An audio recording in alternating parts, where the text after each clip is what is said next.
हुई है उन सभी से बिल्कुल हटकर है, और वो इसलिए क्योंकि इस जेल को तोड़कर भाग पाना एक तरह से नामुमकिन था। ये कहानी आपको रोमांचित कर देगी क्योंकि जिस तरह वो कैदी जेल तोड़कर भागे, उन्होंने सभी को दंग कर दिया। वहीं दूसरी तरफ इस कहानी में बहुत सारे रहस्य भी है जिसका जवाब आज तक किसी को नहीं मिला। मैं बात कर रहा हूँ दुनिया के सबसे खतरनाक जेल एल्कैट्राज़ की। ये जेल जो है वो अमेरिका के कैलिफोर्निया में सैन फ्रांसिस्को शहर से लगभग 2 किलोमीटर दूर पानी के बीचों बीच मौजूद एक 22 एकड़ के टापू पर बना हुआ है। वैसे तो इस जेल को साल 1910 में ही बनाया गया था, पर उस वक्त इस जेल का इस्तेमाल सिर्फ यूएस आर्मी करती थी। मगर फिर जब साल 1933 में यूएस आर्मी ने उस जेल को छोड़ा तो 11 अगस्त 1934 को अमेरिका की डिपार्टमेंट ऑफ जस्टिस ने उस जेल को फेडरल ब्यूरो ऑफ प्रिजन में तब्दील कर दिया। ये जेल उन कैदियों और गैंगस्टरों के लिए बनाया गया जो बहुत ही खूंखार थे, और खासकर उनके लिए जो पहले भी जेल तोड़कर भाग चुके थे या फिर जेल तोड़ने की कोशिश कर चुके थे। एल्कैट्राज़ जेल को दुनिया का सबसे खतरनाक जेल इसलिए भी कहा जाता है क्योंकि जो भी इस जेल से भागने की कोशिश करता वो या तो मारा जाता या फिर पकड़ा जाता। उस जेल के जो आर्म्ड गार्ड्स थे उन्हें ऊपर से सीधे ये ऑर्डर थे कि अगर कोई भी कैदी जेल से भागता हुआ मिले तो उसे सीधे गोली मार दी जाए। और एक बार को अगर कोई जेल से चोरी छुपे बाहर निकल भी जाता और इन आर्म्ड गार्डों की नजर से बच भी जाता तो भी कोई फायदा नहीं होता, क्योंकि चारों तरफ सिर्फ समुद्र की ऊंची लहरें और ठंडा पानी था। उस पानी में छलांग लगाना मतलब खुद की जान लेने जैसा था, क्योंकि 20 मिनट से ज्यादा कोई भी उस ठंडे पानी में जिंदा नहीं रह सकता था। और अमेरिका इसलिए ही एल्कैट्राज़ जेल को एक एस्केप प्रूफ प्रिजन कहता था, यानी कि एक ऐसा जेल जहां से कोई भाग ही नहीं सकता। तो ये तो हो गई इस जेल की बात। अब बात करते हैं इस कहानी के मुख्य किरदारों की। तो इस कहानी में 4 मुख्य किरदार है। पहला, फ्रैंक ली मॉरिस। फ्रैंक ली मॉरिस जो है वो बचपन से ही क्रिमिनल माइंडेड था और सिर्फ 13 साल की उम्र में ही उसने अपना पहला क्राइम किया था। मगर जैसे जैसे वो बड़ा हुआ उसके क्राइम भी बढ़ते गए। फ्रैंक मॉरिस को एक बार बैंक रॉबरी के इल्जाम में पकड़ा गया और फिर 10 साल के लिए उसे लुजियाना जेल भेज दिया गया। मगर वो लुजियाना जेल तोड़कर भाग जाता है, पर फिर इसके 1 साल बाद ही उसे दोबारा पकड़ लिया गया और 20 जनवरी 1960 को फ्रैंक ली मॉरिस को एल्कैट्राज़ जेल भेज दिया गया। एल्कैट्राज़ जेल पहुंचने पर उसकी मुलाकात उस जेल में पहले से ही सजा काट रहे एक कैदी एलन वेस्ट से होती है, जो कि इस कहानी का दूसरा किरदार है। वैसे तो एलन वेस्ट को कार चोरी के इल्जाम में फ्लोरिडा जेल भेजा गया था, पर जब उसने फ्लोरिडा जेल से भागने की कोशिश की तो उसे साल 1957 में यानी मॉरिस के आने से लगभग 3 साल पहले ही एल्कैट्राज़ जेल भेज दिया गया था। फ्रैंक मॉरिस एलन वेस्ट को पहले से ही जानता था, क्योंकि अपनी सजा काटने के दौरान वो दोनों पहले भी फ्लोरिडा जेल में मिल चुके थे। इसके बाद 24 अक्टूबर 1960 को जॉन एंगलिन और उसके लगभग 2.5 महीने बाद 10 जनवरी 1961 को क्लैरेंस एंगलिन नाम के 2 और कैदी एल्कैट्राज़ जेल पहुंचते हैं, जो कि इस कहानी के तीसरे और चौथे किरदार हैं। जॉन एंगलिन और क्लैरेंस एंगलिन दोनों सगे भाई थे, और इन दोनों एंगलिन भाइयों को भी बैंक रॉबरी और अटलांटा जेल तोड़कर भागने की कोशिश के इल्जाम में एल्कैट्राज़ जेल भेजा गया। इत्तेफाक से ये दोनों एंगलिन भाई भी फ्रैंक मॉरिस और एलन वेस्ट से अपनी सजा के दौरान पहले भी फ्लोरिडा जेल में मिल चुके थे, और ये चारों ही कैदी एक दूसरे को अच्छी तरह से जानते थे। तो जब ये चारों कैदी एल्कैट्राज़ जेल में एक दूसरे से मिले तो होता है ना कि जब कोई ऐसा इंसान आपको मिल जाता है जिसको आप पहले से बहुत अच्छे से जानते हो तो वक्त काटना आसान हो जाता है। उसी तरह अब ये चारों भी अपना वक्त जेल में काट रहे थे, पर क्योंकि ये सभी अलग अलग वक्त में जेल पहुंचे इसलिए एंगलिन भाइयों और एलन वेस्ट को जो सेल नंबर अलॉट हुए वो तो बी ब्लॉक में थे, मगर जो सेल नंबर फ्रैंक मॉरिस को मिला वो अलग ब्लॉक में था। और इसी वजह से फ्रैंक मॉरिस इन तीनों से तभी मिल पाता जब वो जेल के टाइम टेबल के हिसाब से खाना खाने या फिर दूसरे काम करने बाहर आते। इसलिए सितंबर 1961 में फ्रैंक मॉरिस ने जेल अथॉरिटी से अपने सेल को बदलकर बी ब्लॉक में दूसरा सेल देने की अर्जी लगाई, जिसे कि मंजूर भी कर लिया गया और फिर फ्रैंक मॉरिस को भी बी ब्लॉक में ही एलन वेस्ट के बगल वाली सेल में भेज दिया गया। अब ये चारों एक ही ब्लॉक में आ गए, इसलिए अब दिन में कभी भी ये चारों एक दूसरे से बात कर लेते। एल्कैट्राज़ जेल में हर एक कैदी को अलग सेल में रखा जाता था और एक दिन में 13 बार उन कैदियों की गिनती की जाती थी। वैसे तो इस जेल के सभी नियम और सिक्योरिटी बहुत ही सख्त थे, पर फिर भी जेल में रह रहे कैदियों को सभी सुविधाएं दी जाती। जिनको पेंटिंग का शौक होता वो पेंटिंग करते, जिनको पढ़ने का शौक होता उनके लिए लाइब्रेरी में हजारों किताबें थी, और जिनको म्यूजिक का शौक होता उन्हें बजाने के लिए म्यूजिक इंस्ट्रूमेंट भी दिए जाते। इसके अलावा उस जेल में रात को हर रोज 1 से 1.5 घंटे का म्यूजिक टाइम होता था, जिसमें कि ये सभी कैदी अपने अपने म्यूजिक इंस्ट्रूमेंट बजाते थे। फ्रैंक मॉरिस को भी म्यूजिक का शौक था, इसलिए उसने भी अपने लिए एक कॉन्सर्टीना ले रखा था जिसे कि वो म्यूजिक टाइम में बजाता था।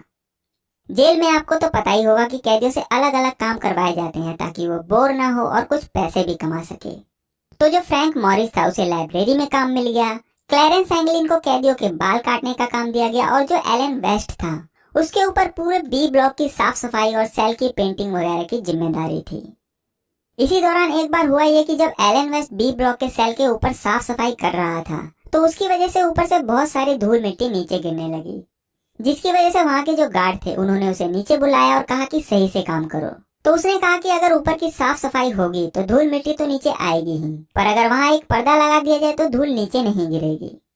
उसके बाद ये बात जेल अथॉरिटी तक पहुंची तो उन्होंने उस जगह पर पर्दा लगाने की इजाजत दे दी और अब उस पर्दे की वजह से ऊपर की धूल नीचे नहीं गिरती। उसके बाद धीरे धीरे वक्त बीता और जून 1962 आ गया। 12 जून 1962 की सुबह 7:15 पर रोज की तरह कैदियों को उठाने के लिए जेल का अलार्म बजाया जाता है और फिर इसके बाद रूटीन के हिसाब से सभी कैदियों की गिनती शुरू होती है। वहाँ के गार्ड कैदियों को गिनते गिनते पहले तो एलन वेस्ट के सेल के पास पहुँचते हैं, तो एलन वेस्ट उन्हें अपने सेल में खड़ा मिलता है। उसके बाद वो गार्ड एलन के बगल वाले सेल में जाते हैं जो कि फ्रैंक मॉरिस का था, तो वो देखते हैं कि फ्रैंक मॉरिस अभी भी सो रहा है। उसके बाद वो गार्ड फ्रैंक मॉरिस को उठने के लिए बोलते हैं मगर वो नहीं उठता। गार्ड मॉरिस को कई बार आवाज लगाते हैं पर मॉरिस तब भी नहीं उठता। इस बात पर गार्ड को बहुत गुस्सा आता है, तो वो गार्ड अपना हाथ फ्रैंक मॉरिस के सेल में डालता है और जोर से उसके सर पर मारता है। जैसे ही वो गार्ड मॉरिस के सर पर मारता है, मॉरिस का सर बिस्तर से लुढ़क कर नीचे गिर जाता है। ये देखते ही गार्ड की हालत खराब हो जाती है और वो डर कर पीछे हो जाता है। मगर फिर इसके बाद जब वो मॉरिस के गिरे हुए सर को ध्यान से देखता है तो उसे कुछ गड़बड़ नजर आती है। उसके बाद वो उस सर के करीब जाता है तो वो फिर से चौंक जाता है, क्योंकि जो सर नीचे पड़ा था वो कोई असली सर नहीं बल्कि एक डमी यानी पुतला था। उसके बाद वो फौरन अपनी सीटी बजाना शुरू कर देता और फिर जेल के और भी गार्ड्स वहां इकट्ठा हो जाते हैं। फिर जब वो गार्ड थोड़ा और आगे बढ़े तो उन्होंने देखा कि 2 और सेल के कैदी अभी भी सो रहे हैं और जब उनका सर भी हिलाया गया तो वो भी नकली सर निकला और ये दोनों सेल जॉन और क्लैरेंस एंगलिन के थे। इसका मतलब ये था कि फ्रैंक मॉरिस और एंगलिन भाई इस जेल को तोड़कर भाग चुके हैं। उसके बाद अल्केट्राज़ जेल में पहली बार सायरन बजाया जाता है, जो कि आज से पहले कभी नहीं बजाया गया, क्योंकि आज तक कोई भी कैदी इस जेल से भाग ही नहीं पाया था। पर ऐसा नहीं है कि इससे पहले किसी ने उस जेल से भागने की कोशिश नहीं की, बल्कि इससे पहले 31 कैदी अलग अलग खेप में 12 बार उस जेल से भागने की कोशिश कर चुके थे। मगर इन सभी 31 कैदियों में से 21 को पकड़ लिया गया, 6 को गोली मार दी गई और 2 कैदी पानी में डूबकर मर गए। इसके अलावा 2 कैदियों को मौत की सजा सुनाई गई और उन्हें गैस चैम्बर में डालकर मौत दी गई, क्योंकि उन दोनों कैदियों ने जेल से भागने के दौरान 2 गार्डों की हत्या कर दी थी। पर साल 1934 में जेल खुलने के बाद ये पहली बार हुआ था कि कोई कैदी जेल तोड़कर भाग गया हो और किसी को कानो कान खबर तक नहीं लगी। फिर जब ये खबर अल्केट्राज़ जेल के जेलर तक पहुंची तो जेलर के भी हाथ पैर फूल गए, क्योंकि जिस जेल को खासकर इसलिए बनाया गया ताकि उसमें से कोई भाग नहीं सके, और फिर भी अगर कोई कैदी वहां से भाग जाए तो आप उस जेलर की हालत समझ सकते हैं। खैर, इसके बाद फौरन उस पूरे जेल और टापू का कोना कोना छान मारा गया, मगर उन तीनों में से कोई भी नहीं मिला। उसके बाद फ्रैंक मॉरिस और एंगलिन भाइयों के सेल को खंगाला गया तो वहां पर एक और चौंकाने वाली चीज मिली। उन्होंने देखा कि उन तीनों के सेल के पीछे की जो दीवार है उसमें नीचे की तरफ एक बड़ा सा सुराख है, और वो सुराख इतना बड़ा था कि कोई भी इंसान उसमें से बड़ी ही आसानी के साथ आर पार हो सकता था। फिर वहां के गार्डों ने बाकी के कैदियों के सेलों को भी खंगालना शुरू किया, और जब वो गार्ड एलन वेस्ट के सेल में पहुंचे तो उन्होंने देखा कि उसके सेल के पीछे भी ठीक वैसा ही सुराख है जैसा कि फ्रैंक मॉरिस और एंगलिन भाइयों के सेल में था। उसके बाद एलन वेस्ट को उठाया गया और पूछताछ शुरू की गई। पहले तो उसने नानुकुर किया, मगर जब जेल अथॉरिटी ने उससे कहा कि अगर वो सरकारी गवाह बन जाए तो उसे जेल से भागने की कोशिश में जो सजा मिलनी है उसे माफ कर दिया जाएगा, तो एलन ने भी सोचा कि वो पकड़ा तो जा चुका है और अब उसके पास कोई रास्ता भी नहीं है। इसलिए एलन ने पूरी कहानी उनके सामने रख दी, और पूरी कहानी ये थी कि जब 2 साल पहले जनवरी 1960 में फ्रैंक मॉरिस अल्केट्राज़ जेल आया तो शुरू से उसके दिमाग में यह था कि उसे इस जेल को तोड़कर भागना है। उसके बाद उसकी मुलाकात एलन वेस्ट से होती और फिर जॉन और क्लैरेंस एंगलिन से। क्योंकि मॉरिस एलन और एंगलिन भाइयों को पहले से ही जानता था, इसलिए वो उन्हें भी अपना प्लान बताता है और उन तीनों को भी अपने प्लान में शामिल कर लेता है। इसके बाद ये लोग अल्केट्राज़ जेल से बाहर निकलने का तरीका ढूंढने लगे। जैसा कि मैंने आपको कहानी में पहले बताया था कि एलन वेस्ट जो है वो जेल में साफ सफाई का काम करता था, तो इसी साफ सफाई के दौरान एक बार उसे बी ब्लॉक की सेल के ऊपर जो छत था उसमें एक वेंटिलेशन होल मिलता है जो कि सीमेंट से सील नहीं था, और उसमें जो जाली लगी थी उसे अगर किसी तरह हटा दिया जाता तो वो उस वेंटिलेशन के जरिए जेल के बाहर बड़ी ही आसानी से निकल सकते थे। उसके बाद एलन ये बात मॉरिस को बताता है, पर यहाँ दिक्कत ये थी कि ये जो वेंटिलेशन होल था वो बी ब्लॉक में था, और उस वक्त एलन और एंगलिन भाई के सेल तो बी ब्लॉक के ग्राउंड फ्लोर पर थे, मगर जो मॉरिस था वो उस वक्त जेल के दूसरे ब्लॉक में था। तो बाद में इसलिए ही मॉरिस ने जेल प्रशासन से अपने सेल को बदलने की अनुमति मांगी ताकि वो वहां से भाग सके। दिसंबर 1961 में जब मॉरिस को भी बी ब्लॉक में एलन वेस्ट के बगल वाली सेल में भेज दिया गया, तो उसके बाद अब इन चारों ने इसके आगे के प्लान पर काम करना शुरू किया, और अब उनका ये था कि किसी तरह बी ब्लॉक के सेल के ऊपर पहुंचा जाए, क्योंकि तभी वो वहां से छत पर लगे उस वेंटिलेशन तक पहुंच सकते थे। मगर वहां तक पहुंचने के लिए सबसे पहले तो उन्हें अपने सेल से बाहर आना था, और बाहर आने के लिए उन्हें सेल के गेट पर लगे सरियों को काटना पड़ता। पर उस जेल में जो सरिये लगे थे वो मजबूत स्टील से बने थे, जिसे कि आरी से भी काट पाना मुमकिन नहीं था, और एक बार को अगर वो उसे काट भी देते तो भी वो उन गार्डों की नजर से नहीं बच सकते थे, जो कि दिन रात पूरी गैलरी में पहरा देते रहते थे। इसी उधेड़बुन के बीच एक दिन उनकी नजर उन सेलों के ठीक पीछे बनी गैलरी पर पड़ी, जिसमें कि काफी सारी पाइपें लगी हुई थी जो कि कैदियों के सेल में पानी पहुंचाने और टॉयलेट में इस्तेमाल होती थी। तो ये देखने के बाद अब ये तय किया गया कि वो इन्हीं पाइपों के जरिए सेल के ऊपर जाएंगे, मगर उसके लिए पहले उन्हें उस गैलरी में जाना था, और सेल के गेट के जरिए उस गैलरी तक पहुंचना मुमकिन नहीं था। तो अब जो एकमात्र रास्ता बचा वो थी सेल के पीछे बनी दीवार, जो कि 8 इंच मोटी थी। उनका प्लान बना कि किसी तरह इस दीवार में एक सुराग बना दिया जाए तो वो उसके जरिए उस गैलरी में पहुंच सकते थे, जो कि ठीक उस दीवार के पीछे थी। मगर इतनी मोटी दीवार में छेद करना बहुत ही मुश्किल था। उसके बाद उन्होंने देखा कि उस दीवार के नीचे की तरफ एक छोटी सी 6 बाय 9 इंच की खिड़की है। तो उन्होंने सोचा कि अगर किसी तरह इस खिड़की का साइज चौड़ा कर दिया जाए तो वो इसमें से आसानी से बाहर निकल सकते हैं। फिर इसके बाद उन लोगों ने जेल से चोरी छुपे पुराने आरी के ब्लेड, चम्मच, बटर नाइफ चुराने शुरू किए, और इसमें जेल के कई कैदियों ने भी उनकी मदद की। और फिर उन ब्लेडों और चम्मचों की मदद से मॉरिस, एलन और एंगलिन भाइयों ने अपनी अपनी दीवारों को रोज खोदना शुरू कर दिया। यहाँ तक कि उन्होंने एक खराब वैक्यूम क्लीनर के जरिए एक ड्रिल मशीन तक बना ली और फिर उसकी मदद से दीवार में छेद करने लगे। मगर जब भी वो चारों अपनी सेल के पीछे की दीवारों को खोदते तो जाहिर सी बात है कि इसमें आवाज भी होती। तो उससे बचने के लिए वो ये खुदाई का काम तब करते जब रात को खाने के बाद जेल में 1-1.5 घंटे का म्यूजिक टाइम होता, और उसका फायदा ये होता कि म्यूजिक की आवाज में उनका ये दीवार खोदने का शोर गुम हो जाता। उसके बाद ये चारों अगले कई महीनों तक रोज रात को दीवार खोदते, पर क्योंकि ये लोग सेल की दीवार को अगले कई महीनों तक खोद रहे थे तो यहाँ पर एक चीज का डर था, और वो ये था कि अगर कोई भी गार्ड ये देख लेता कि दीवार में कोई गड़बड़ है तो उनका ये प्लान फेल हो जाता। उसके लिए उन्होंने क्या किया कि वो इस दीवार को अपने सेल में रखी किसी चीज से ढक देते, और बाद में उन्होंने कार्डबोर्ड यानी गत्ते की मदद से उस खिड़की जैसी हूबहू एक नकली खिड़की बनाई, और फिर उसे सेल से मिलते रंग से पेंट कर दिया। उन्हें पेंट ढूंढने में भी कोई परेशानी नहीं हुई, क्योंकि एलन ही सेल में पेंट का भी काम करता था। तो उसी पेंट से उन्होंने उस गत्ते को भी रंग दिया। अब उन्हें जब भी दीवार खोदनी होती तो वो उस गत्ते को हटाते और फिर काम होने के बाद उसे वापस चिपका देते, और दूर से देखने में वो हूबहू असली खिड़की जैसी लगती। खैर कुछ महीनों बाद एक एक कर इन चारों ने अपने सेल के सुराग को इतना चौड़ा कर लिया था कि वो अब इस सेल से आराम से बाहर निकल सकते थे। अब वो उस सेल से तो बाहर निकल जाते और फिर गैलरी में पहुंचकर पाइप के जरिए ऊपर भी आ जाते, और फिर छत की वेंटिलेशन होल के जरिए जेल के बाहर ऊपर छत पर भी पहुंच जाते। मगर उसके बाद जो सबसे बड़ी दिक्कत थी वो था अल्कैट्राज़ जेल के चारों तरफ का समुंदर। पर उसके लिए फ्रैंक मॉरिस के पास पहले से ही एक प्लान था, और वो प्लान ये था कि वो रेनकोट के जरिए रबड़ की एक ऐसी नाव बनाएंगे जिसमें कि हवा भरकर और फिर उसमें बैठकर उस समुंदर को पार कर सके। और इस नाव का आइडिया उसे तब आया जब वो जेल की लाइब्रेरी में काम कर रहा था। वहां पर मॉरिस को पॉपुलर मैकेनिक नाम की एक मैगजीन मिली थी, जिसमें कि ये बताया गया था कि कैसे रेनकोट के जरिए लाइफ जैकेट और नाव बनाई जाए। उसके बाद उन लोगों ने जेल से रेनकोट चुराने शुरू किए, और इसमें भी कई कैदियों ने उनकी मदद की, और इस दौरान उन्होंने अल्कैट्राज़ जेल से लगभग 50 से भी ज्यादा रेनकोट चुराए। अब रेनकोट तो उन्हें मिल गए, मगर फिर दिक्कत ये आई कि इनको रखे कहाँ और फिर नाव कहाँ बनाए, क्योंकि अगर वो ये काम अपने सेल में करते तो किसी न किसी की नजर में आ जाते।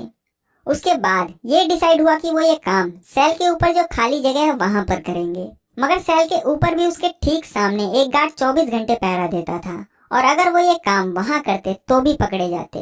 तो अब क्या किया जाए? फिर उन्होंने दिमाग लगाना शुरू किया और जैसा कि मैंने आपको कहानी में पहले बताया था कि एक दिन जब एलन वेस्ट सेल के ऊपर की सफाई कर रहा था तो उसकी वजह से बहुत सारी धूल मिट्टी नीचे गिरने लगी थी। दरअसल एलन जानबूझ के वो मिट्टी ऊपर से नीचे गिरा था ताकि उसे वहां पर पर्दा लगाने की इजाजत मिल जाए, और आखिरकार उनका ये पैतरा सही साबित हुआ और उन्हें उस जगह पर पर्दा लगाने की इजाजत मिल गई और अब वो लोग उस पर्दे की आड़ में कुछ भी कर सकते थे। जब ऊपर की प्रॉब्लम सॉल्व हो गई तो उन्हें याद आया कि ऊपर तो हम पर्दे की आड़ में बच जाएंगे, पर तब क्या होगा जब हम नीचे से ऊपर जाएंगे। यहाँ आकर वो फिर फंस गए क्योंकि जेल में 24 घंटे पहरा दिया जाता था और अगर उनमें से कोई भी अपने सेल से गायब होता तो वहां के गार्ड को तुरंत पता चल जाता। तब जाकर उन्होंने अपना मास्टर स्ट्रोक खेला। उन्होंने क्या किया कि साबुन, टूथपेस्ट, टॉयलेट पेपर और धूल मिट्टी को एक साथ मिलाकर एक नकली सर बनाया और फिर उस पुतले को अपने चेहरे से मिलती जुलती एक शक्ल दी। उसके बाद जो कैदी जेल में पेंटिंग करते थे उनसे स्किन कलर का पेंट लेकर उस पुतले पर अपने अपने स्किन कलर जैसा पेंट भी कर दिया। अब जो एक और जरूरी काम रह गया वो था उस पुतले के सर पर बाल लगाना।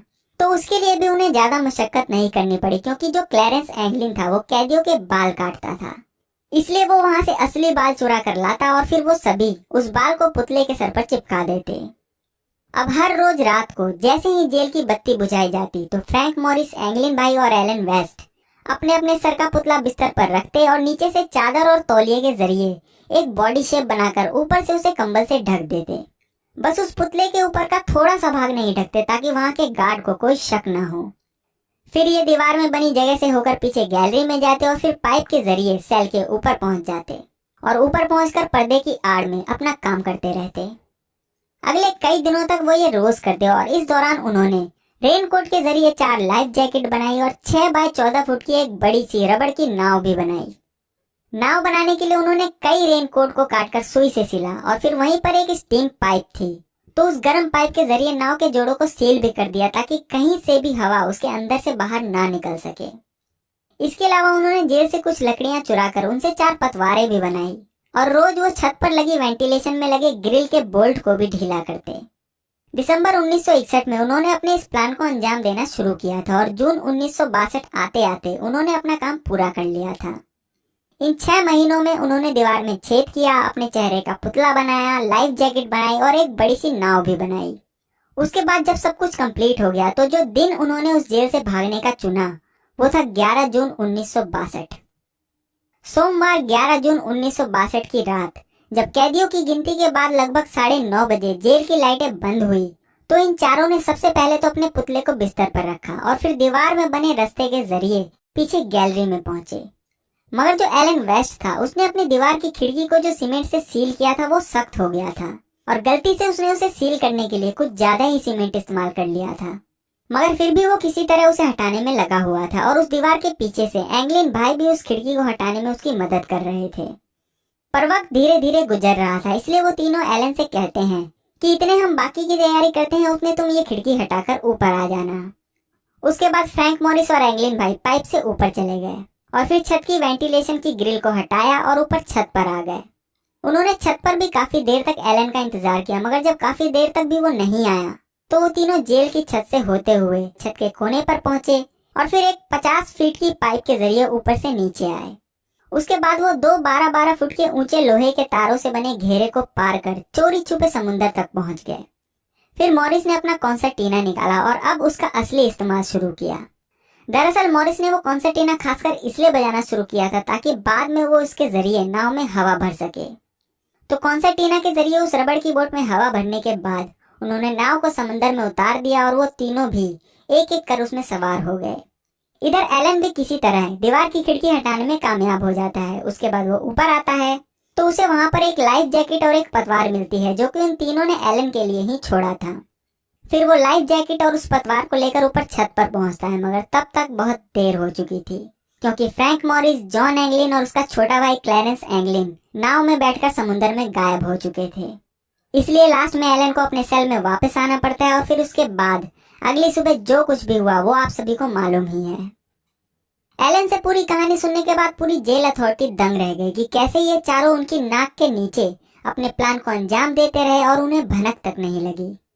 खैर उसके बाद उन्होंने फौरन अपने खोजी बेड़े पूरे टापू और समुद्र में भेज दिए। उस टापू का कोना कोना छान मारा गया। उस टापू पर जो छोटी छोटी गुफाएं थे उनमें भी देखा गया उसके बाद समुद्र में भी दूर दूर तक उन्हें ढूंढा गया। आसमान में हेलीकॉप्टर के जरिए भी समुद्र की खाक छानी गई, मगर जब जेल के गार्ड, कोस्टल गार्ड और लोकल पुलिस को कोई सुराग नहीं मिला, तब अमेरिका की सबसे बड़ी और मशहूर agency federal bureau of investigation यानी FBI को भी इसमें शामिल कर लिया गया। जब FBI को ये कहानी पता चली तो वो भी फ्रैंक मॉरिस और उनके साथियों का फुल प्रूफ प्लान सुनकर दंग रह गई। उसके बाद FBI ने इकलौते गवाह एलन वेस्ट से समुद्र में जाने के बाद उनका क्या प्लान था उसके बारे में पूछा, तो एलन ने बताया कि वहां से निकलने के बाद उनका ये प्लान था कि वो वहां से सबसे पहले एंजल टापू पर जाएंगे, जो कि अल्काट्राज़ जेल से लगभग 3 किलोमीटर दूर था। उसके बाद वो वहां से लगभग आधा मील और दूर जाकर शहर में दाखिल होंगे। फिर वहां से एक कार और अपने लिए कपड़े चुराएंगे और हमेशा के लिए देश छोड़कर भाग जाएंगे। एलन की ये बात सुनने के बाद FBI ने भी अब पूरे जोरों शोरों से तीनों कैदियों की तलाश शुरू कर दी। उन्होंने पूरा एंजल टापू खंगाल मारा, पर उन्हें भी वहां कोई सुराग नहीं मिला। देखते ही देखते ये खबर पूरे अमेरिका में फैल गई और इस खबर ने पूरे अमेरिका में भूचाल मचा दिया, क्योंकि एक ऐसा जेल जिसे कि कहा जाता था कि कोई तोड़ नहीं सकता और जिस अल्काट्राज़ जेल को अमेरिका एस्केप प्रूफ कहता था, उस जेल को तोड़कर 3 कैदी फरार हो चुके थे, जो कि बहुत ही शर्म की बात थी। खैर, इधर उनके भागने के 2 दिन बाद यानी 13 जून 1962 को FBI को एक पतवार मिलती है, जो कि अल्काट्राज़ जेल और एंजल टापू के बीच समुद्र में तैर रहा था। और वो पतवार बिल्कुल ठीक वैसी ही थी जैसी कि वो तीनों एलन के लिए छोड़कर गए थे। इसका मतलब था कि ये उन्हीं पतवारों में से एक पतवार थी जो वो तीनों लेकर समुद्र में उतरे थे। फिर उसके अगले ही दिन यानी 14 जून 1962 को FBI को एंजल टापू के पास समुद्र में तैरता हुआ एक छोटा सा बैग मिलता है, और वो बैग उसी रेनकोट से बना था जो उन्होंने जेल से चुराया था। उस बैग के अंदर से FBI को एंगलिन भाइयों के परिवार की 88 फोटो मिलती है। इसके अलावा उस बैग में से कुछ कागज भी मिलते हैं जिन पर कुछ एड्रेस लिखे थे। इसके बाद ये खोजबीन ऐसे ही चलती रही और अगले 10 दिनों के अंदर FBI को समुद्र में अलग अलग जगह से वो तीनों लाइफ जैकेट भी मिल गई, जो उस रात फ्रैंक मॉरिस, जॉन एंगलिन और क्लेनेस एंगलिन ने पहने थे। मगर इसके बाद FBI को ना तो वो कैदी मिले, ना उनकी लाश, और ना ही वो नाव जिसे लेकर वो तीनों भागे थे। उसके बाद ये इन्वेस्टिगेशन अगले कई महीनों तक चलती रही और अक्टूबर का महीना आ गया। अक्टूबर 1962 में नॉर्वे का एक मालवाहक जहाज जिसका नाम SS नॉरफेल था, उसके क्रू मेंबर ने FBI को बताया कि 17 जुलाई 1962 को यानी इस जेल ब्रेक के लगभग 1 महीने बाद जब उनका जहाज गोल्डन गेट ब्रिज के पास से गुजर रहा था, तो उन्होंने देखा कि समुद्र में एक लाश तैर रही थी और उस लाश ने बिल्कुल अल्काट्राज़ जेल के कैदियों जैसे कपड़े पहन रखे थे। मगर उस वक्त उनका ये जहाज कनाडा जा रहा था और वो वहां पहुंचने में बिल्कुल भी लेट नहीं होना चाहते थे, इसलिए वो वहां नहीं रुके। पर जब वो वापस आए तो उन्होंने ये खबर FBI को दी। FBI को जैसे ही ये खबर मिली, उन्होंने तुरंत उस जहाज के क्रू मेंबर से पूछताछ की और उस लोकेशन पर पहुंची जहां उन्होंने वो लाश देखी थी। वो लोकेशन गोल्डन गेट ब्रिज से तकरीबन 28 किलोमीटर दूर उत्तर पश्चिम की तरफ थी। उसके बाद उस पूरे एरिया में कई किलोमीटर आगे पीछे दाएं बाएं ढूंढा गया, मगर उन्हें कोई लाश नहीं मिली और शायद मिलती भी नहीं, क्योंकि इस बात को लगभग 3 महीने से भी ज्यादा हो चुके थे। हाँ, अगर उस जहाज के क्रू मेंबर उसी दिन यानी 17 जुलाई 1962 को इसकी खबर दे देते तो हो सकता था कि उनके बारे में कुछ पता चल जाता। इधर होता यह है कि इस जेल ब्रेक के लगभग 9 महीने बाद ही अल्काट्राज़ जेल को बंद करना पड़ा, क्योंकि इस जेल को चलाने के लिए दूसरे जेलों के मुकाबले 3 गुना ज्यादा खर्च होता था। इसके अलावा समुद्र के खारे पानी और हवाओं की वजह से भी जेल की दीवारें बहुत ही जर्जर हो गई थी, जिसके मेंटेनेंस में लगभग 3 से 5 मिलियन डॉलर का खर्च आता, और अगर इतने खर्चे के बाद भी कैदी वहां से भाग जाए तो उसका कोई फायदा नहीं था। इसलिए इन सब चीजों को देखते हुए attorney general Robert F Kennedy ने इस जेल को बंद करने का ऑर्डर दिया और 21 मार्च 1963 को अल्काट्राज़ जेल को हमेशा के लिए बंद कर दिया गया और बाकी के कैदियों को दूसरे जेलों में शिफ्ट कर दिया गया। उधर FBI भी पूरी जी जान से इन तीनों को ढूंढने में लगी थी, मगर उन्हें कोई सुराग नहीं मिल रहा था। पर फिर जनवरी 1965 में FBI को एक बड़ा क्लू मिलता है। दरअसल FBI को अपने मुखबिरों के जरिए ये खबर मिलती है कि एंगलिन भाइयों को ब्राजील के एक क्लब में देखा गया है। ये खबर मिलते ही FBI फौरन अपनी एक टीम ब्राजील भेजती है और अगले कई दिनों तक उनकी छानबीन करती है, मगर उन्हें वहां से भी कोई जानकारी नहीं मिलती। उसके बाद FBI अगले कई सालों तक इनकी तलाश में लगी रही। मॉरिस और एंगलिन भाइयों के परिवार से पूछताछ करती रही, उनकी जासूसी करती रही, उनके फोन टैप किए गए, मगर FBI को इसके बाद भी इन तीनों के बारे में कोई सबूत नहीं मिला। और आखिरकार इस जेल ब्रेक के 17 साल बाद 31 दिसंबर 1979 को FBI ने अपनी हार मानी और ये कहते हुए केस क्लोज कर दिया कि उस रात जेल से भागने के बाद इन तीनों की मौत हो गई, क्योंकि उन्होंने जो बोट बनाई थी वो इतनी मजबूत नहीं थी कि समुद्र की लहरों को झेल सके। इसलिए वो सभी पानी में डूब गए होंगे और एक बार को अगर उन्होंने तैरकर भी समुद्र को पार करने की कोशिश की होगी तो भी वो नहीं बच सकते, क्योंकि समुद्र का पानी इतना ठंडा था कि उनका बच पाना नामुमकिन था।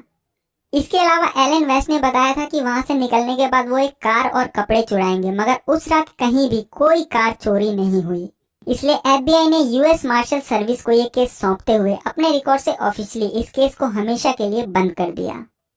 मगर एफबीआई की इस बात पर किसी ने विश्वास नहीं किया कि उस रात वहां से भागने के बाद उनकी मौत हो गई, और दुनिया की सबसे बड़ी इन्वेस्टिगेशन एजेंसी एफबीआई की जांच पर भी सवालिया निशान उठाए गए, क्योंकि ना तो एफबीआई को कभी उनमें से किसी की लाश मिली और ना ही कोई ऐसा सबूत जो उनको मुर्दा साबित कर सके। इसके अलावा तब से लेकर अब तक बीच बीच में कई ऐसी घटनाएं और सबूत दुनिया के सामने आते रहे, जिसकी वजह से कोई भी ये मानने को तैयार ही नहीं हुआ कि उस रात उन तीनों की मौत हो गई थी। तो अब ये सवाल आता है कि अगर उस रात फ्रैंक मॉरिस और एंगलिन भाइयों की मौत नहीं हुई तो जेल से निकलने के बाद आखिरकार उनका क्या हुआ। तो इसको लेकर दो थ्योरी आई। पहली थ्योरी ये आई कि उस रात वहां से निकलने के बाद उन्होंने ठीक वैसा ही किया जैसा कि एलन वेस्ट ने एफबीआई को बताया था।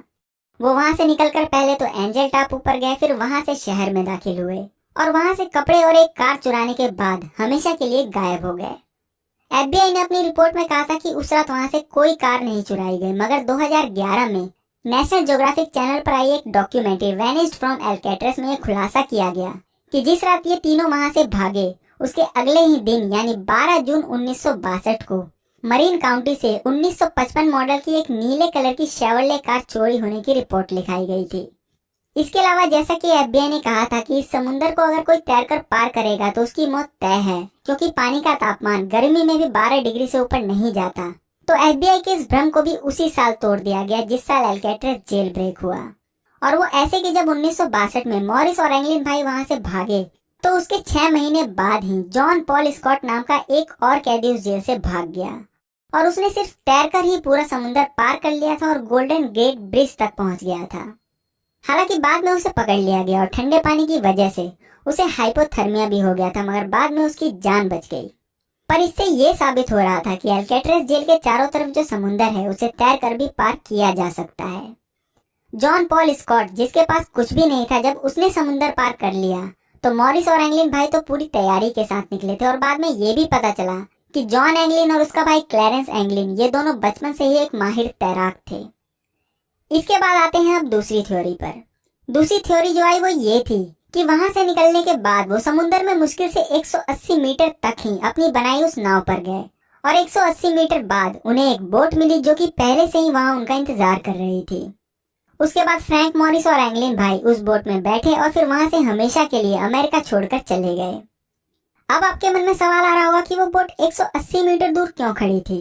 तो इसका जवाब ये है कि एल्केट्रस जेल जिस टापू पर बना था उसके चारों तरफ लगभग 180 मीटर तक एल्केट्रस के ऑफिशियल बोट के अलावा किसी को भी आने की परमिशन नहीं थी, और इसलिए ही वो बोट 180 मीटर दूर इन तीनों का इंतजार कर रही थी।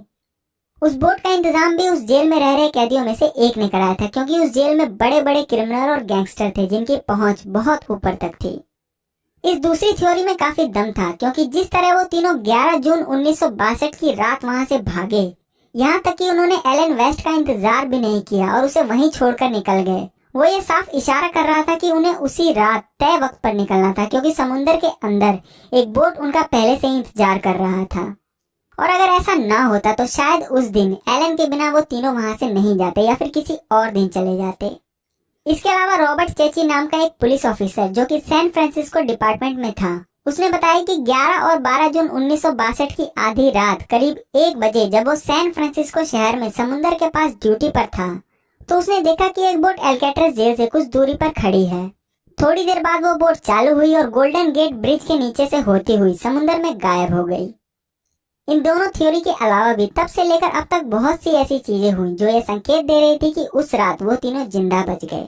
जैसे कि एंगलिन परिवार के पास हर क्रिसमस या न्यू ईयर पर अगले कई सालों तक एक अनजान नाम से लेटर और बधाइयां मिलती रही, और एंगलिन भाइयों की जो माँ थी उन्हें जब तक उनकी मौत नहीं होगी तब तक हर साल मदर्स डे पर एक फूलों से सजा गुलदस्ता भेजा जाता था, और उस गुलदस्ते पर भी ना तो कभी भेजने वाले का नाम होता था और ना ही पता।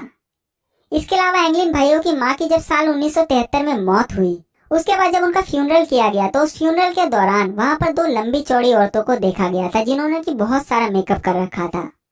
उन दोनों औरतों ने किसी से भी कोई बात नहीं की और थोड़ी देर बाद ही गायब हो गई। फिर उसके बाद जब 1989 में एंगलिन भाइयों के पिता की मौत हुई तो उनके फ्यूनरल के दौरान भी 2 अनजान आदमी जिनकी दाढ़ी और मूंछ काफी बड़ी थी वो ताबूत के पास आए और रोने लगे। फिर इसके कुछ मिनट बाद ये दोनों आदमी भी वहां से चले गए।